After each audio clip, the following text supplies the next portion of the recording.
میگه در یک زمانهای یک مردی دارا بود، میگه اسب داشت در خانهش. یک قصه در باب همین میارم. یک مردی بود میگه خیلی دارا بود و اسب داشت در خانهش میگه، و یک همسایه فقیر داشت که میگه یک گاوی داشت. روز میگه این گاو گوساله کرد.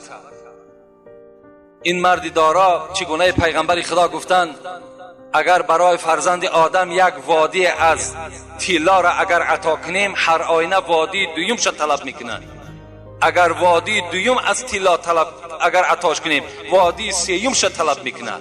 فرزند آدم از مال دنیا سیر نمیشود مگر خاک گور ایرا اگر سیر نکند.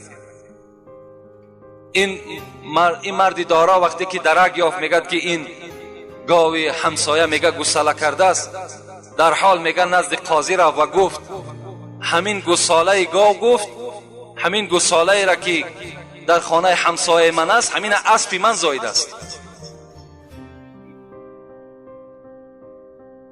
مادام پول داشت مال داشت، قاضی را میگه از خود کرد و گو حجت ترتیب ده تا که همین گوساله همین مرد من از خود کنم.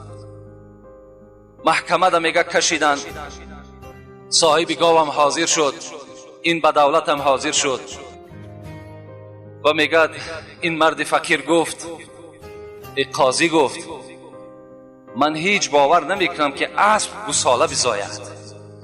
این چه حکم است که تو برای خاطر این مرد ثروتمند این حکم جاری کردی؟ آیا یگان دلیل داری؟ گفت دلیل گفت این است که چشمهای همین گوساله گفت به چشمهای اسب مانند است. در اصل چشمهای همه حیوان به حیوان مانند هستند و این پاهایی که دارد گفت 4 پا، اسب هم 4 پا دارد. گفت این گوساله از همین اسب است. گفت حکم برآورد. از بین چند مقدار میگد گذشت. این مرد میگد باز در بالاتر نویساند تا که این حکم میگد قضاوت کنند. میگد وقتی که به بالاتر نویساند اونجا یک قاضی خیلی به انصافی بوده است. وقتی این مرد توانگر که خیلی غرور داشت، میگه تکبری کلان داشت، وقتی با این مرد فقیر میگه در محکمه که حاضر شد، این قاضی میگه نگاه کرد که بسیار غرور و تکبر این آدم توانگر زیاد است. چیکار کرد؟ میگه یک مدت ایستاد و گفت این کار شما گفت به فردا میگذاریم. گفت چرا؟ گفت من الحال حیض دیدم. این مرد بود. قاضی کلانی که الحال باید این مسئله را حل کند گفت من حیض دیدم الحال. گفت در حالت حیض گفت من حکم نمی کنم. این توانگر حیرت دمان گفت نخواه که مرد گفت حیض بیند، این حیض گفت کسلی زنانه هست. گفت اینا گفت را در تعجب افتاد، لکن اسب گوساله زاید این عجیبتر نیست. گفت و حضرت حکم کردن آدم دانشمند، آدم مسلمان طرفداری آدم فقیر چکار کردن؟ طرفداری کردن. امروز ما و شما هم باید که هر جا که یک برادری داریم نمازخوان است، خدا ترس است، پیروی رسول اکرم است، پیروی سنت های پیغمبر خداست، نابسته مال دارد ندارد، ما و شما باید به اینها محبت بندیم. باید اینها را ما و شما دوست بداریم. اینها را ما و شما از معرکه های خود بیرون نکنیم، زیرا رسول اکرم خود فقیر بودند و فقیرها را دوست می داشتند. به حضرت بود دائم حب درویش. حضرت مولوی میگوید به حضرت بود دائم حب درویش، تو چون عقرب زنی درویش را نیش. تو چرا فعل عقرب داری؟ تو چرا فعل کژدم داری که فقیرها را آزار میتی؟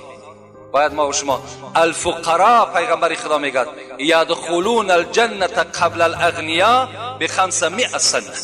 فقیرها گفت از پیغمبر خدا پیش از بایها با 500 سال داخل جنت می شود.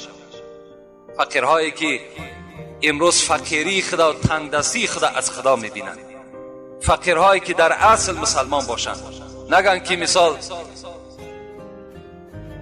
ریسک خودشونه از دوره های پیش بینن یا ریسک خودشونه از یگان مرد دیگر بینن، بگوین که فلانی بود ما سیر بودیم پر بودیم، فلانی کی نیست یا فلان دوره کی نیست، ما الکی تشنه و گرسنه ماندیم. این گونه فقیرانی که از خدا دیدن، فقیرانی که تمام پستی و بلندی خدا از جانب خدا میبینن، اینها داخل جنت میشن. گفت پیغمبر پیش از بایها با 500 ساعت. انشاءالله در این باب دنیایی که دو جمعه با شما صحبت داریم خیلی موضوع کلان هم هست. فقط خلاصش همین است که ما و شما را چگونه که پیغمبری خدا فرمود فریفته نسازد، بلکه دائما در یاد خدا باشیم.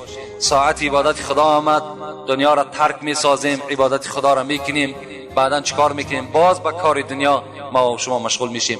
هیچگاه اسلام ما و شما حکم نکرده است که شما دائما در داخل مسجد باشین، دائما در دست شما تسبیح باشد، دائما شما در ذکر باشین. نه، بلکه فاذا قضیت الصلاة فانتشروا فی الارض. شما نماز خدا را خواندین، عبادت خدا را کردین، بیرون شوین، به حولی براین، به میدان براین، کار خدا را کنین.